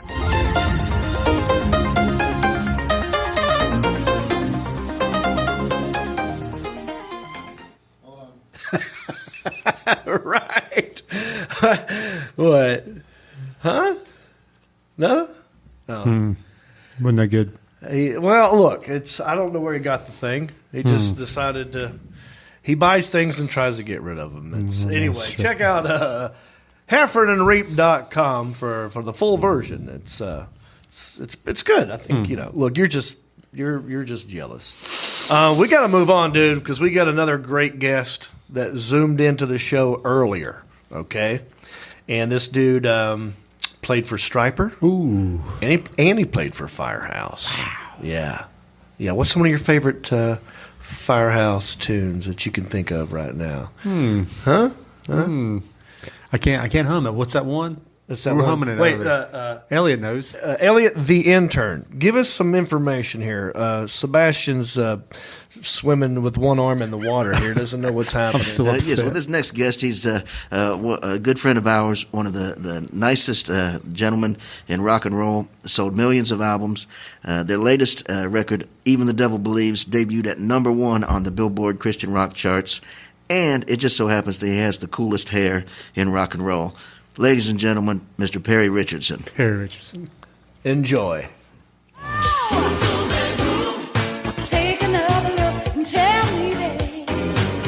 And joining me right now, here he is, the man, Perry Richardson. How you doing, buddy? I'm doing great. How you doing? I'm doing good, man. I appreciate you doing this. I know you're probably a busy guy. Where are you zooming? Oh yeah, we're swamped here, man. Just working every day. Where are you zooming in from? Right here. Myrtle Beach. Okay. Myrtle Beach. The dirty Myrtle. I know it well. Yeah, I was born right here in this area in Conway, and I spent maybe 18 years in Nashville and moved back here like 3 years ago. So I remember when Firehouse came out, and I was so excited that we have, people like to do this. They go like, "Oh, that's our band because they're from, everyone said Charlotte. These guys are from around here." Yeah. And I just remember I had a 1982 Berlinetta Camaro, and I was driving down my driveway when the first time I heard, you ready? I'm going to do it. Baby, don't treat me bad. Huh? Yeah. Not too bad. You got a good voice, man. And this is my favorite part. This could be the best thing that you've ever had. I like the way he says had. That's good. Thank Very you. Good. So how did you guys get started? Where did you meet? You said you're from Conway, South Carolina. How did you run into CJ Snare, and how'd that whole thing get started? Yeah, CJ used to come down to Myrtle when he was doing the solo piano Billy Joel kind of thing, and he'd come to Myrtle and do that. They were from Pennsylvania, so they ended up moving down here. He had a band. They were called Prophet, and they moved down here, and they were looking for a bass player. And then some friend of a friend told him about me, and they came out to the house, and my dad had built me a rehearsal studio and all. We set that up, set everything up in there, and started jamming, and fell in love with each other, and been together ever since. That was like 79, I guess. Wow. And then so you started jamming in Myrtle Beach, and at some point, did you guys make a move to Charlotte? Yeah, we got after the Max Warrior thing fizzled out. That was in, I think, 86 or early 87. I went and played with Nantucket for 2 years, and then it was, I think, late 88. We got a band house there in Charlotte and started putting the Firehouse thing together. Yeah. Yeah, that was huge. I mean, you guys went double platinum. Won the AMA Best New Artist. You beat out Nirvana and Alice in Chains for Best New Artist. I know, that was pretty funny. Yeah, that's awesome. I think they got the last laugh on that one, though. But yeah, they blew up right after that. But yeah, it was a fun time, man. We had a blast, and I'm lucky to be. That's all I've done all my life now is play music. I was looking you up a little bit. What drew you to the bass? I knew your dad was like a bluegrass player. How did you get in love with the bass? Yeah, my dad played bass, and he did country and bluegrass kind of thing. And he played, when he was doing his country thing, he played bass. Bluegrass, he'd more or less play acoustic. But so there was a bass laying around the house. You know, it was a big old freaking Kent with black nylon strings on it. That's what I learned to play on. I didn't really pick it up until maybe I was 14 or so, and got it. I didn't really hear rock and roll until about that time. I was immersed in old country and mostly gospel, and because I sang in a gospel quartet up until I was probably 13, I guess. Okay, and so when I first working on the farm, man, in Conway, we had a work truck on the farm, and I was in there one day, and I was a tape 8-track in the deck, and I turned it on, and it was Sly and the Family Stone that my uncle had in there. Yeah, kind of changed my life. Well, yeah, you know. So I got interested in playing, and that's where it started. And that's what got you in love with the bass. Yeah. Now, I like to ask people about their relationships with their dads because I'm a stand-up comic, and most of my comedy is stories about my dad. My dad was the funniest guy in the family, and I would just sort of tell stories about him, and that's kind of what my career turned into before COVID. So I thought it was interesting when I read that your dad was big into bluegrass. Was it bluegrass? And did he play bass? Did he play other things? He played acoustic. He played acoustic most of the time when he was doing the bluegrass thing, but when he was playing country, he was kind of more into bass. But and he had a great voice, man. He sang his butt off. He was quite a character. We could talk an hour just on him. He was freaking crazy, and known throughout this area. He was infamous, I should say. Really? Yeah, he was a great dude, man. We had a good time together, and if it wasn't for him, I wouldn't have got, into music, I don't think. So I owe a lot to him. I also know that you guys have the most requested song at weddings. Yeah, that Love of a Lifetime, it got a wedding song of the year that year it came out. But and I think it's being played a lot ever since. But a lot of people, man, all come up to me all the time, like, man, that's my wedding song. Yeah. I mixed feelings about that song. I fought to keep that song off the record because I wanted to be this headbanger heavy dude. Right. And I didn't want to do the ballads, and it ended up being the biggest song we ever had. So it helped put us on the map, and I'm happy of that. So, I think it's good to show a little range. It's like on one album, yeah, we could headbang all day long, but oh, by the way, you can play us at a wedding too. So I think it's great, man. Yeah. It turned out good. What if you had to pick one song to never play again? What song do you like? Oh gosh, I'm tired of playing this one. Well, I mean, back then, in the Firehouse days, we did a song called "Sleeping with You." Yeah. That's my all-time least favorite song ever. Really? Why? It was just terrible. It was a rip-off of "Don't Treat Me Bad" kind of thing. And horrible. I just didn't like it. And we had to play that one a while live, and I hated it every second of that. But that would be the only one. I kind of got tired of Love of a Lifetime a little bit. It was just so slow. Yeah. but you got to do it. We did that song, every night. Yeah. So that got a little old, but none of the other ones bothered me. Do you ever do the trick where it's like you'll be playing a song that you've played 1,000,000 times and you're kind of tired of it, and so what you do is you just hold the microphone out to the crowd and let them sing it? Yeah. That's a classic. I wish I could do that with my comedy, where I just start a joke and just hold the mic out. You finish the punchline. I'm tired of this one. I'm tired of talking about my dad drowning in a swimming pool. It's one of my classic bits. Oh my God. But in a weird way, it's great because that means they really, really like you and they want to hear it again. So there you go. So it's So I kind of get it too. You also was on a top grossing tour of Blood, Sweat, and Beers with Trickster and Warrant. Yeah. What was that like? That was our first big tour. There's still I look back and that's some of my favorite memories that I've ever had.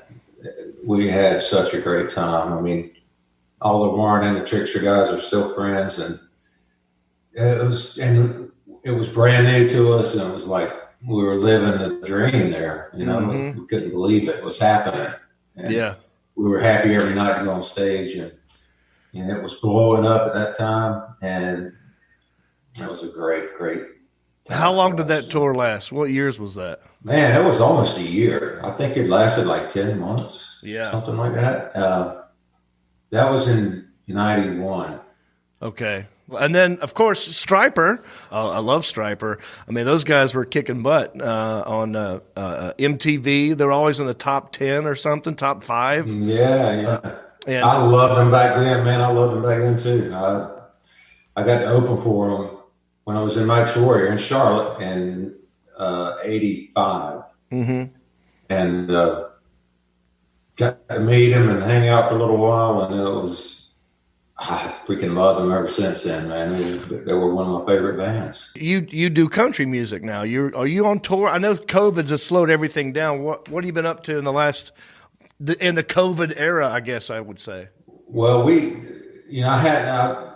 I played country when I was in Nashville right before I started with Stryper. I played with Craig Morgan for a long time. 14 years, I think. And then Trace Adkins, I was with Trace for a little over 2 years. Yeah. And I hadn't done anything with that since I started with Stryper 3 years ago. But okay, we hadn't played since we got back from Mexico right when the virus was starting to hit. I think it was maybe February. Yeah.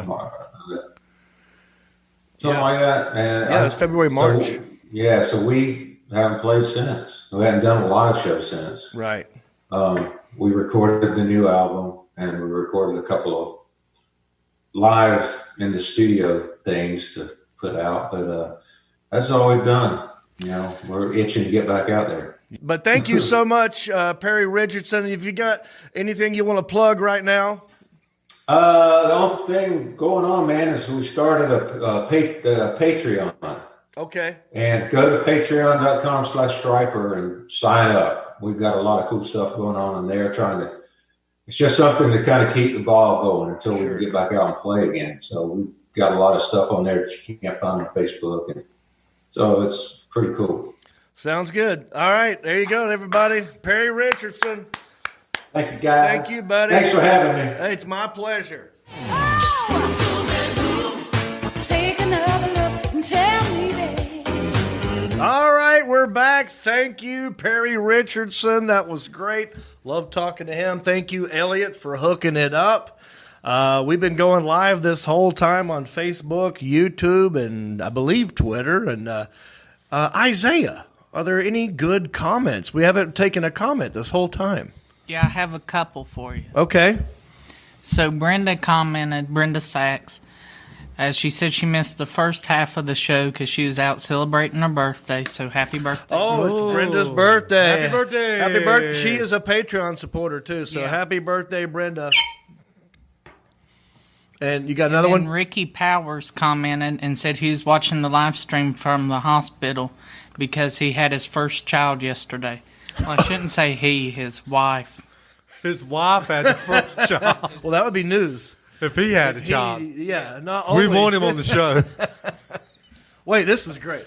So there's a guy. So he's not concerned about his wife having a baby. He's watching just like, us. That's what I'm talking about. What's his name? Ricky Powers. Ricky Powers. That's what I'm talking about.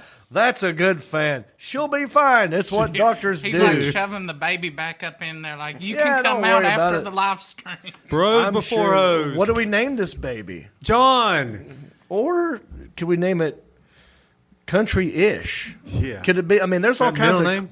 crazy names out there today. Why not Contry-ish? Something. You could call it. Wait, I'm going to say first name could be, and then Trish. Trish. Cunt. Trish. Don't. Do I don't that. know. I'm sorry, Ricky. Maybe he's already signed the birth certificate. Yeah. Hey, seriously though, thanks for watching and congratulations on your new baby. Yeah. Do we know if it's a boy or a girl or? Then there's a He pic. didn't say. He didn't He say. just said first child. Great. Fantastic. That's wonderful. And thank you for watching. All right, look, we got one more thing to do. And dare I say, people love this segment because there's a lot going on in the news that, you know, is very serious. We're talking politics, pandemics, a lot of negative things in the news. And you and me, we love to find them stories that fall through the cracks, if you will, through the nooks and the crannies. And maybe a little bit more lighthearted stuff, you know.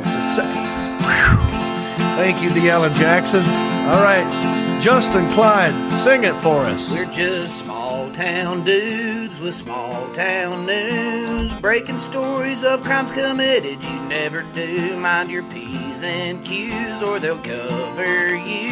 The town may be small, but the news is huge. All right, Sebastian, what do you have for me today? Oh, it's a big one. Oh, it's a big one. It's a big one. It's a fish story. Oh, okay. You know how you exaggerate fish stories? You about the band? Fish? No. Oh, not PHISH. No. You're talking about a real fish. A real fish. Oh, yeah, and you're right.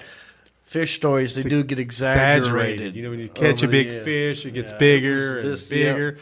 We have one good fish story here from South Carolina, Greenville, South Carolina. Oh, speaking of Tommy Donovan, Tommy probably was part of this. Sir Purr probably was out there at the lake and found this fish. We should have asked him about We should have asked Tommy about that. Tommy, I Okay. know you're watching. Yeah. Hit us up on that. Supersized swimmer was discovered in an electrofishing survey. We'll talk about that in just a second. Okay. What that is. Yeah. How would you like to win this goldfish at the carnival? Alan, you got a picture of this fish? Look at this goldfish. Wait, that's a goldfish? A goldfish. Holy crap. They found in the South Carolina lake. Dude, how does a goldfish... Now, when I think of a goldfish, I'm thinking of them tiny ones that you get at the fair. Yep. Like you I throw think you'd little appreciate this fair story. I love a good Yeah. fair story. But how does, good Lord, look at the size of that goldfish. That's a big one. It doesn't even look like a goldfish. It's so big. It's out of context, right? It kind of, does it look to you like because the gills in the front look like tiny little legs, like it might be like a lobster or something. It looks weird, but I guess. Huge. Yeah. Interesting. So, wow, how'd that happen? Park officials in Greenville, South Carolina, Tommy, Yep. Sir Purr, Shout out. shout out to him, reported Monday that they found a 9-pound goldfish in Oak Grove Lake. 9 pounds. 9 pounds. Are you missing a goldfish out of your tank? So, what, you think someone just didn't want a goldfish? Are they not? Do goldfish not grow out there in the wild? Are they not in normal lakes? So no. You can only get them at fairs? Only fairs produce goldfish. So they never really have a chance to get this big. In a bad Walmart occasionally have a goldfish. Right, a bad pet store. Yeah. 9 pounds. I wonder what it's been eating. It's been eating something good. You think it's been eating them tiny little goldfish graham crackers? Right? Well, wait a minute. You just said a goldfish eating. That's kind of weird. That's like cannibalism, right? Ugh. If you feed, is it cannibal? Is it wrong to feed goldfish tiny little goldfish crackers? Cheddar cheese. That's cheddar, though. You can get them in different flavors. Goldfish eating a goldfish. A goldfish eating a goldfish. I wonder. That's weird. 9 pounds, dude. 9 pounds. A huge one. What do you think that's worth? So we did the math. Yeah. If this was solid gold. Oh, okay. If this goldfish was solid gold, 9 pounds. If you take 9 pounds, right, 16 ounces in a pound. Okay. Are you with me, Alan? Back me up on this, Alan. I know John's math skills. He's a theater boy. I know from state. you're a gemologist. I know I'm you a know about gemologist gold. and a minor in math degree. Right. Well, it's 9 pounds, 16 ounces in a pound. Mm-hmm. Okay. What's the street value of this goldfish? Gold is at $1,850 an ounce right now. So if this is a real goldfish, solid gold, be worth $256,000 right now. Oh, wow. Wow. We need to get the We're Greenville. talking about $250,000 dollar goldfish. If it was real gold. If it's 24 karat. 24 karat. I don't think it looks, I don't know. Maybe 18 maybe karat. it's a fool's goldfish. Pyrite fish. Pyrite. It's a pyrite. Can I say something real quick before you continue? Why do they call? They're not even gold. I mean, that's an orange fish to me. What color is that for real to you? I mean, if you look at that color, I didn't tell you that was a goldfish. You go, oh yeah, that's red, kind of Tennessee orange fish, maybe a Tennessee. Oh, it's Tennessee a volunteer. It's a volunteer fish. I'm saying it's a SEC fish. You're saying that this fish volunteered to get in that pond or lake in Greenville. Yeah. He's like, well, someone's got to do it, and he sacrificed himself. And now look at the size of this. Look at the size, and that's what we're talking about. That's a big one. All right, go ahead. Sorry. The goldfish floated to the surface in an electrofishing test to survey the underwater population as part of a management study. Now, I've heard of this. You tell me about it. You've heard of this. I've heard of this. What do you know about this electrofishing? I didn't know it was called electrofishing. Okay. See, to me, that sounds like something that you would do at a rave. Right? Well, that's phasing. You go see fish and you're on acid. You're electrofishing. Yo, you got the little glow sticks going. Look at that guy, dude. He's freaking electrofishing out. Look at him. I got you. Now. You know, I'm with you he's now. He's doing this with his gills, like a fish, yeah, like he's gills. electrofishing. Yeah. Yeah. Or it could sound like electrofishing. Could also sound like something that. Like how you catfish somebody. This could be like I've been catfished, or maybe I've been goldfished. You've been electrofished, probably because you're using electronics. Yes, that's it. You got electrofished. I didn't even know what happened to me. She was just bigger when I met her than I thought. That happens, dude. That's what we'll start calling it. It's no longer catfishing. You're getting goldfished. Right. We'll have our own new term. Well, I'll tell you what electrofishing is. Okay. And I didn't know they called it this. I've known it as telephoning. Now, and I learned this from a friend of ours who will remain nameless. Oh. But my young brother got invited one time when we were kids to go on one of these electrofishing outings. It's illegal to do unless you're the government, which is that's who did it. Yeah. Right? The Parks and Rec Department in Greenville or For whatever. research. Yeah. Yeah, they go out there, they do it. It's easier to get them. That's why they do it, because it's easier. You have to spend all day out there putting a worm on a hook and hoping you get the goldfish. No, we'll do it in 2 seconds. They basically electrocute the whole pond or whatever. So all the fish just come up like that, and they just scoop and score. Oh, could you do it again? They go like this. That's how they come out of the water. They're like, what are you doing down there? Hey, cut it out. But yeah, they... the reason why it was called, I knew it as telephoning, was they would actually take an old antique phone, the kind that you would have to crank and hold up like that. Really? You're like, Sarah, get some ampage. Randy on the horn. Yeah. So yeah, ampage. You'd have to turn it, and that would cause electricity or whatever. I'm not an electrician. Not an engineer. I'm not an engineer. Just play one on TV. But I just know, I don't know the terms, but I know that's what it is. Okay. And they would stick those cords into the water, and it would electrocute or stun, like a stun gun, to the fish, and they just float up, and they're easier to catch. Now, I guess it's illegal because if a human being happened to be in that water, it could also hurt them as well. Yeah. Yeah. So that's what electrofishing is. So that's how they picked this fish up. Right. They were like, ooh, that's a big fish. It's a big goldfish. Right.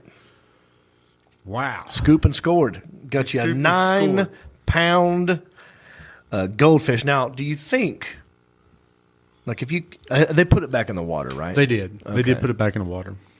I wonder, like, has anyone ever eaten a goldfish? And what would it taste like? Well, I think goldfish is part of the carp family. Have you ever ate a carp? Yeah. I've actually had carp juice before. Do you know what carp juice is? Yeah. We did it on the pilot episode of Hickory Live. I remember that. You can buy carp juice. It's bait that they use to catch carp. It's disgusting. I don't think I've had carp, though. I don't Unless think it was you eat carp? I think it's nasty. It's a bottom feeder, right? It's a bottom feeder. So it's probably not – you don't want to make sushi out of this thing. You know what I'm saying? Although it looks like it could be a good – it looks like it could be a good for sushi. But I heard it's not tasty. Not tasty. Yeah. So – and the people who do eat goldfish, it's usually like magicians or some college kid who pulls it out of a tank and just chugs it. But they spit it back out. They cough it back. Yeah. Do you know that story? I've seen David Blaine. David Blaine. He can puke up like 12 goldfishes in a row. Yeah. But I bet you he can't puke up a 9-pound goldfish. Yeah. Hey, David Blaine. Look us up. We're in Greenville here. New challenge, David Blaine. Let's see you chug a 9-pounder. Huh? Either one. So the National Geographic notes that the size of a goldfish is usually constrained by the size of its tank, all right? So they don't get that big. Yeah. But the Guinness Book lists a 2-pound goldfish as the largest and 18.7 inches one as the longest. Oh, wow. So what are we talking about here? We're talking about... Oh, wow. Just like that. It's like the club. It's like Roy Cooper said you can't drink anymore. Patrick Swayze's coming from... The ghost. Hang on. We're almost finished, Patrick. We'll be up there in a minute. What was that? The light just came on. Wow. Talking about goldfish, and it just got golder up in here. Nothing gold can stay. You know what they say, Pony Boy. Yeah, so let's see. We'll finish this thing out here. We got... So it's like 5 times the size of the world's record. That's amazing. It is. Yeah. And they put it back in the water, and it lives to this day. And it does. I wonder if it's going to get even bigger. Probably. Because they say that the fish will get as big as whatever the environment it is in. Exactly, if it's in a big pond. Now, how come humans can't work this way? Okay, what do you mean? Well, I'm not as tall as you, but we're in the same damn environment. I have the potential. But you're getting taller, I've noticed. Yeah? Yeah. You're getting a lot taller. Why? Why? DDPY, dude. You're doing that yoga again, aren't you? You're stretching them muscles out. Lots of stretching. I can. I'm having a hard time taking you seriously in this T-shirt. I apologize. That's okay. No, I'm not getting taller. I mean, I'm going to be 5'10" for the rest of my life. 5'9", 5'10", 5'10", 5'10". But yeah, I'm just saying. I wish humans worked this way, like fish. So if your ceiling was 11, like I have 11-foot ceilings in my house. That's probably why I'm 6'4". You have I have the standard 8-foot size. ceilings. Get your ceilings taller, dude. Maybe that's what it was. That's it. I grew up in a modern size normal house. Had I grew up in let's just say I grew up in a gymnasium or something. Where there's a lot. If I was just outdoors running wild. Thanks a lot, Mom and Dad. No, I wanted to be tall. I want to read this last part. Okay. It says, a man claimed to have caught a 20-pound goldfish in 2019. But a Kentucky Department of Fish and Wildlife resource spokesman said it was likely a butterfly koi, not a goldfish. Because koi also, you've seen koi. They're shy. You're koi. You don't see them that often because they're koi. Yeah, I got that. That's nice. Are you a comedian? Koi fish is over here like this. Yeah, I know she was professional. But that's not a koi fish. That is a goldfish. That is an actual goldfish. So the guy in Kentucky was, they said, talk to the hand. That's a koi, not a goldfish. A shout out to the person that took the time to take the goldfish out of their aquarium and haul it down to this lake and throw it in the lake instead of flush it down the toilet. Yeah. Yeah, that's more humane. Thank you. Why? That's another thing. Why are we flushing goldfish down the toilet? It seems to be a thing. Is the thought process that, it's in water. It'll survive in the sewer plant. plant. Of course, once it gets down there in a septic tank with all that other crap, can't live much longer. Probably not. Even though it is a bottom feeder. Nothing can really grow with it. Although, imagine if that thing turned out. What if there's another one like this, and it lived in the sewers, like Swamp Thing? And that fish and this fish, like that one was also the same size, and they were brothers. I think I've seen this on Scooby-Doo. This sounds like a comic book, doesn't it? Wow. Okay. Well, what was this again? Greenville, South Carolina. Well, the town might be small, but the news was huge. Thank you, Sebastian. What a great episode. We had a good time. The lights on. We got angels coming in. Patrick Swayze showed up. My Lord. I feel like this was an extra. I mean, we almost went 2 hours on this one. I know. But it flew by. Yeah. I had a great time. I want to thank you. Yes, sir. I want to thank everybody who watched us live on Facebook, YouTube, Twitter, everyone who's going to watch and listen to us later on Spotify, Pandora, iHeartRadio, Apple Podcasts. Don't forget, you can give us a rating and a review, and it will help our podcast. So please do that. If you go to johnreep.com, you can see my next gig, if you hit tour dates, will be in Nashville, Tennessee, baby. Zany's Comedy Club, the 30th and 31st. So I'm no longer doing a show on the 29th. They moved that to the 30th. I'm now doing 2 shows on the 30th, 2 shows on the 31st. But you just show up and have a good time. That will be at Zany's Comedy Club in Nashville. Still doing cameos. You want to get somebody a good, fun little Christmas surprise from me? Go to cameo.com/Jon Reep, and I'll send them a video message. You write it, I'll say it, or I'll make up some stuff, whatever you want. Yeah, Ginger Beard Man, still on Amazon Prime. Ginger Payne, still on YouTube. Get on the cruise ship. 4, Elliot the Intern. 4, Intern Isaiah. 4, the Alan Jackson. 4, Amar. Amar, I got to come up with a nickname for you. For Invisible Amar. 4, Sebastian. My name is Jon Reep. Bicycle! Well, life on the farm is kind of laid back, but I wouldn't know that I'm from a cul-de-sac. Don't chew tobacco and I don't smoke crack.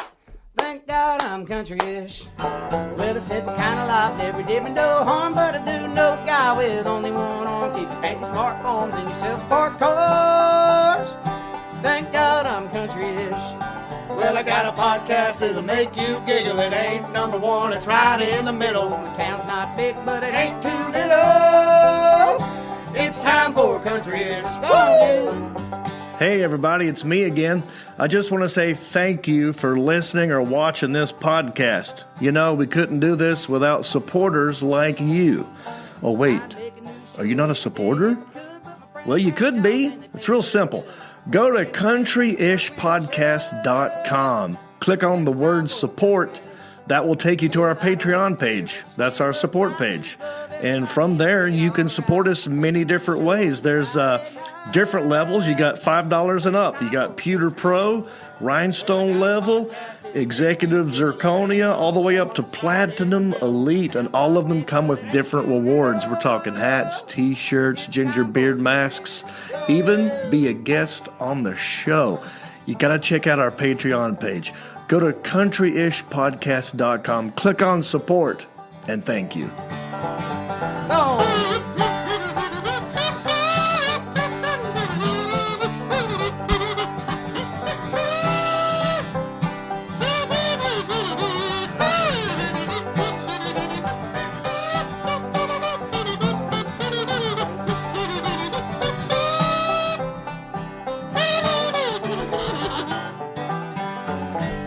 Yeah!